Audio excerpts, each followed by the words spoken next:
Rick Rule, 2024 Rule Investment Symposium. How are you, Rick? I'm fine. Everything is going well, or if it's going poorly, the staff has managed to keep it from me. So I'm delighted with the progress so far. I'm delighted with the energy, delighted with the crowd, delighted with the exhibitors, delighted with the speakers. Very, very happy. Excellent. That really is my first question. I was going to give you, how is this year different than the previous ones as far as energy level and as far as everything, really? The performance of the stocks who participated last year was substantially better than the market generally, which means that the core attendees to this conference were ecstatic as opposed to happy, which is a nice thing. We've been putting on the conference for more than 2 decades. If you make something a little bit better every year for more than 20 years, it ends up being pretty good. And this conference is in fact pretty good. What you see here on the floor is about 1/3 of the total attendance. So in addition to the people that you see here, we have about 1,000 people watching live stream. One of my concerns was integrating the live stream into the live conference. Adding a reporter who did that and doing live stream for 3 years means that that has worked as well. So I'm, by every measure, happy. Well, that is great to hear. And also, what was interesting to me, just coming in on Sunday, I could just start feeling the anticipation and the energy. And then my wife and I were here just browsing the vendors again, or the companies Sunday afternoon, which was really the pre-launch. Right. And it was packed.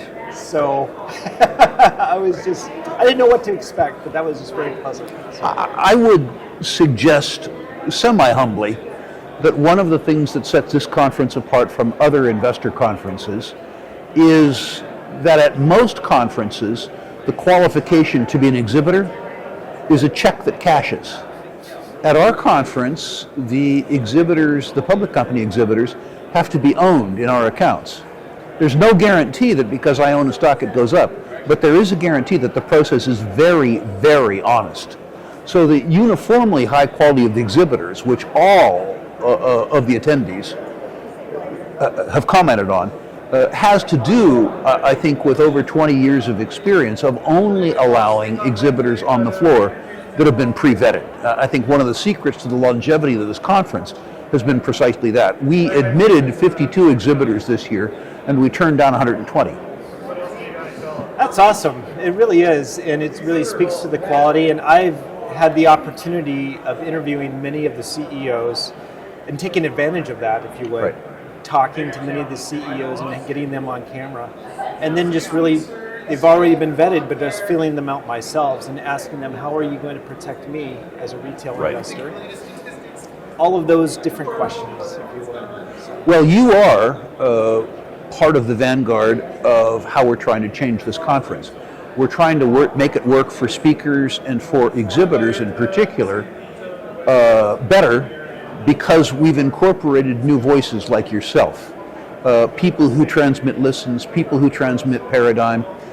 Collectively, among the social media people here, there are over 1 million YouTube subscribers that we reach, in addition to the 1,000 people that we reach on live stream and the 400 paid that we have here live. So thank you for your contribution to the conference. You allow us a megaphone, which basically benefits every constituency, hopefully yourself included.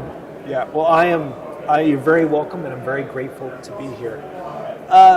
One of the questions, you mentioned YouTube, one of the questions that was asked to me, and I took a poll, and of what questions that wanted to be presented to Rick Rule, is the sector that the next thing that you're looking at, if you would. And comment about that. It's less obvious now. I am, as we've talked about when you've interviewed me on your show, I'm attracted to hate. I'm attracted to sectors that are deeply, deeply, deeply out of favor and hence cheap. And sadly, there are none right now. In 2024, 2022, 2021, it was easy to be attracted to uranium because people were either bored by it or hostile towards it, which I love.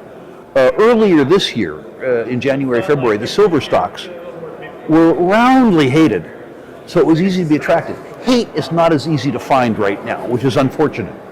What I am attracted to is two different things. Exploration success that has gone unrewarded.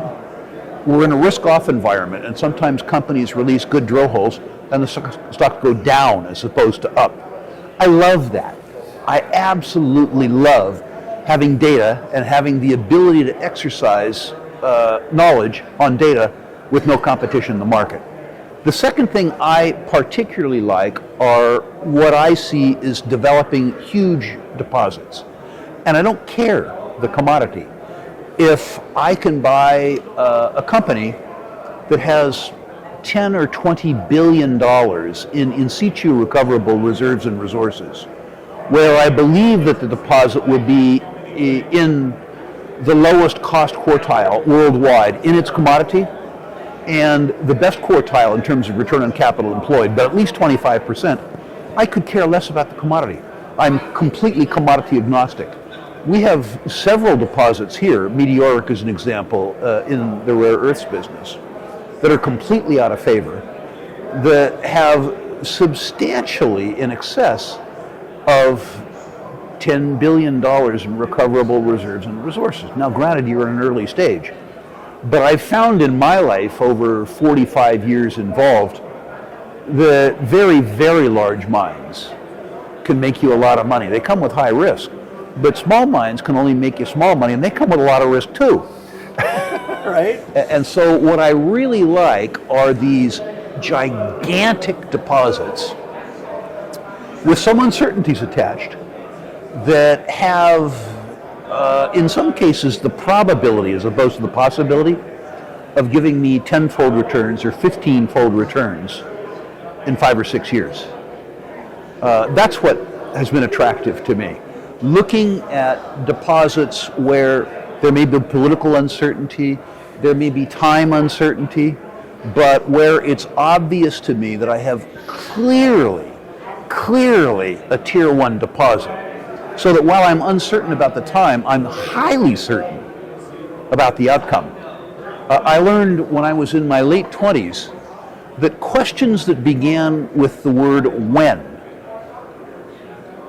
where the answer begins with the word when, are much better than questions where the answers begin if. So I look for when outcomes where the outcome is a very, very large outcome, irrespective of the commodity. Yeah, that is great advice. Let me ask you this, and this is what everybody wants to know, is like, we are halfway through the year here. What are you looking for in your expectation to the end of 2024? I don't think in those terms. I'm a resource investor, and the consequence of that is that my time frames are very, very, very long. As an investor, I live in the 5 to 7 year time frame. You've asked the question, so I will attempt to answer it. Most investors, I think, are really deficient in terms of their precious metals ownership, their gold ownership. And I would suggest for most portfolios, the best juxtaposition of risk to reward, even in a portfolio management sense, is in gold. I don't know if gold will respond in 6 months. I think the people who don't own gold, and some gold stocks, need their heads examined. So in the context of A, the possibility of reward within 6 months, but B, the probability that it's under-owned in portfolios, I'd have to point people towards gold and gold stocks. It's important to note that probably for performance reasons, that is to say corporate performance, not share price performance, that gold stocks measured in gold terms are down over 24 years by 90%. The gap between the performance in precious metals and precious metal stocks is at all-time high. Now, some of that is deserved, and I would suggest that people who own gold stocks be very careful about stock selection. However they get their information. But I suggest that gap will, I don't think it'll close completely, but it'll close somewhat. And if I could answer the question for a little second longer, the market share of precious metals and precious metal securities relative to other savings and investment assets is palpably small. In the United States, that number is 1/2%, which is to suggest that 1/2% of savings and investment assets in the United States is comprised of precious metals and precious metal securities. The 4-decade mean market share is 2%. If that asset class were merely to revert to mean, which I think it will do, that means that demand grows fourfold. You can imagine the impact on price if demand were to increase fourfold. Well, that's a great answer, and it's something I'm looking forward to. Let's bring it back really, and we'll close with this, back to the symposium here. You just got out of Grant Williams. I'd like you to comment about that, and I'm sure you've enjoyed all of the speakers, but what's really stood out to you, and this is granted, we are, pun intended, we are only halfway through this event. What stood out to you? Grant's speech had 3 themes, each of which were important.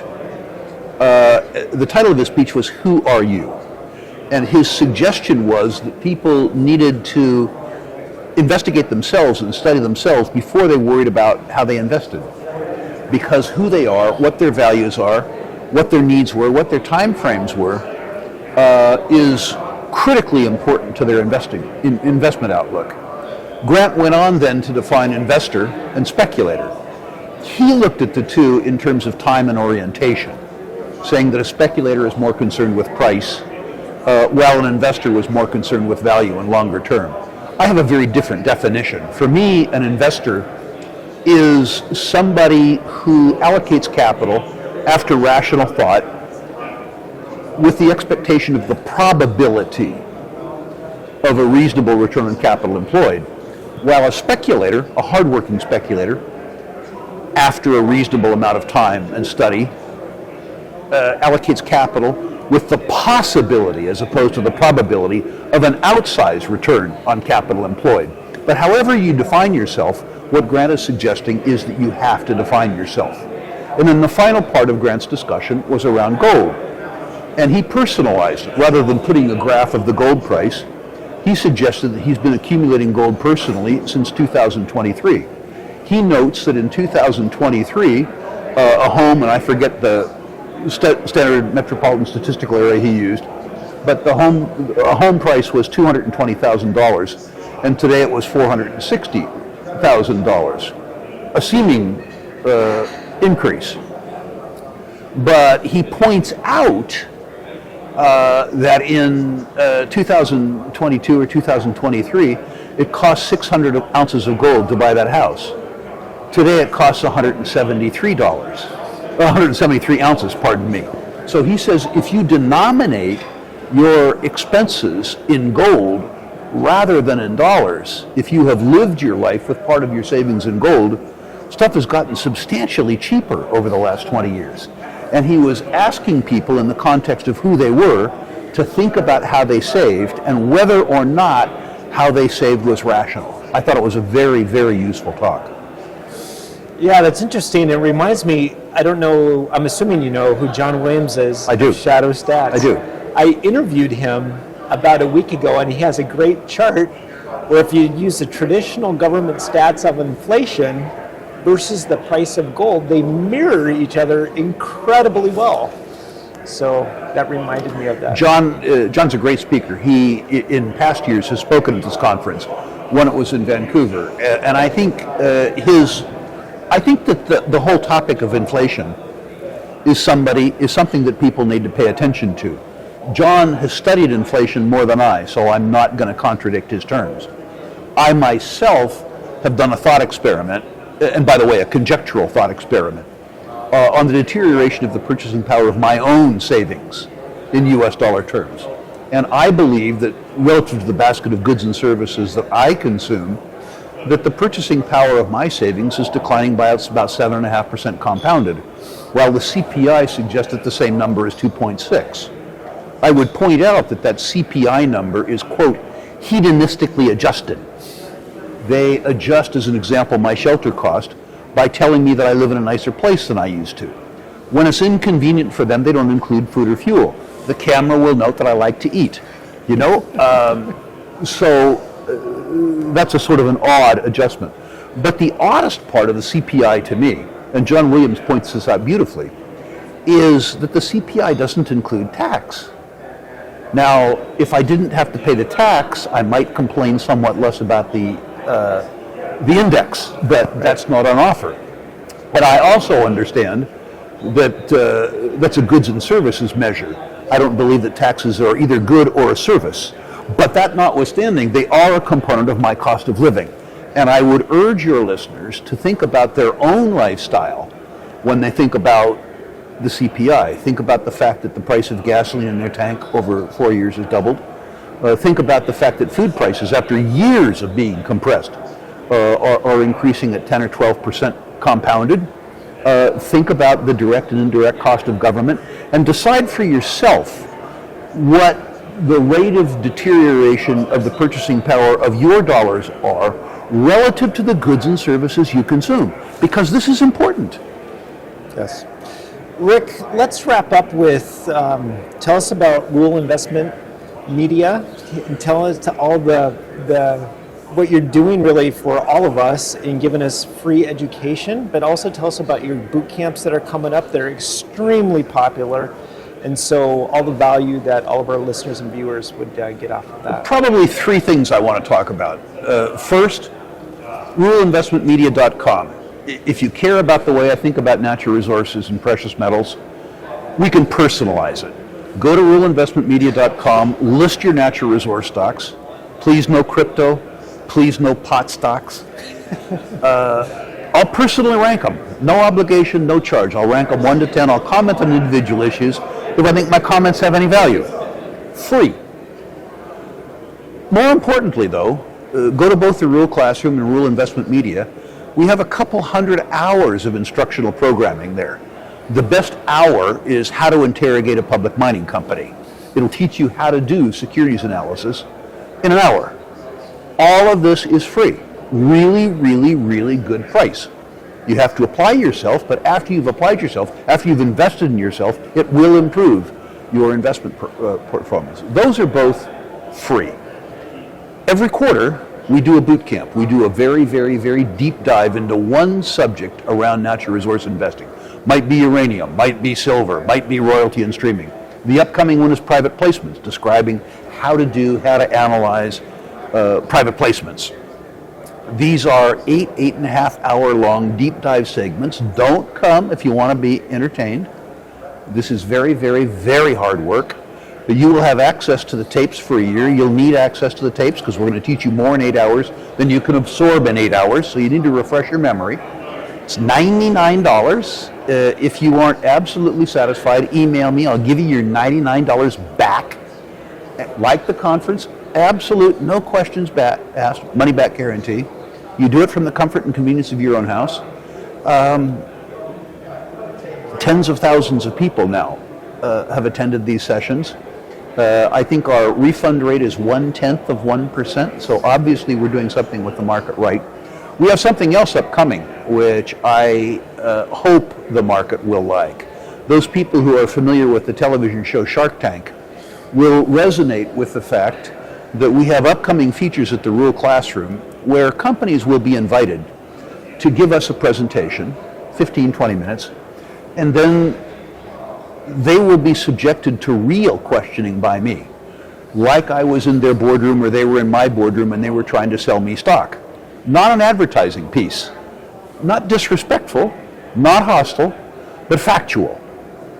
And after they've been subjected to an hour or an hour and a quarter by me and or me in a panel, the participants on the call, the public participants on the call, who have completed the coursework at the Rule Classroom will be allowed to interview the company for another hour. So these will be 2.5 hour long sessions. Again, not a place for tourists, a place for hardworking investors and speculators. But that's an upcoming feature that people can look forward to at the Rule Classroom. Excellent. And if I might add, I've been a consumer as well as I've been a follower for Rick since 30 years. I mentioned this to you. I met you first, 1994, at an investment conference similar, I say that loosely to this, and I followed you around, and you were grilling the CEOs of the different companies there, and you were like, Andy, ask this question, ask this question, ask this question. So thank you for that. Thank you for being a good student. Yeah. I've been very fortunate in my life to have been mentored early on by many high quality people, and to the extent that I wouldn't try to teach, it would dishonor the efforts that other people made to teach me. So I'm delighted that I was of use to you, and I'm delighted that you're attempting to spread the message yourself. That's wonderful. Absolutely. And I will put all of this, links to everything, in the show notes on YouTube, as well as on Spotify and Apple Podcasts. Thank you, Rick. Appreciate Pleasure. it. Thank you. Absolutely.